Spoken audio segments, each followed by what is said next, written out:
আসসালামু আলাইকুম। তো আজকে মেঘদের আর ভাবলাম যেন মেঘর দিন কোনটায় খাই নামকিন গরু আসলো চাউলের গুঁড়া।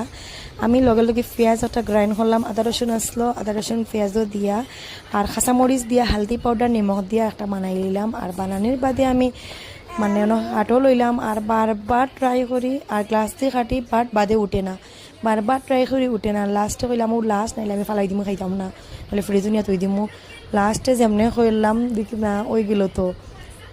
আর ওটা হিন্দি স্যারে কাহাবত একটা হয়েছিলাম, আমরা এম স্কুলও আসলাম, আমার মনে আছে খার খার মনে আছে। মানে এম স্কুল আমরা হিন্দি স্যারে পড়াইতাম, আমরা নাম গুলজার আসলো, যে নীলবাগান পড়ছো কইবা গুলজার না, নাম মনে হয় গুলজার স্যার মনে হয় আসলাম, আমার পুরা এক্স্যাক্টলি মনে আন না। কিন্তু কইসলা যে हार कठिनाई के पीछे एक सीख होती है और हर संघर्ष के बाद एक जीत होती है। তো আজকে আমার ওটা ইয়াদ আইলো, হাসা হতো। মানে দেখো একটা হয় না তোমার সংঘর্ষ করতে করতে কিন্তু লাস্টে জিত হয়, এখানে একবারে হাসা।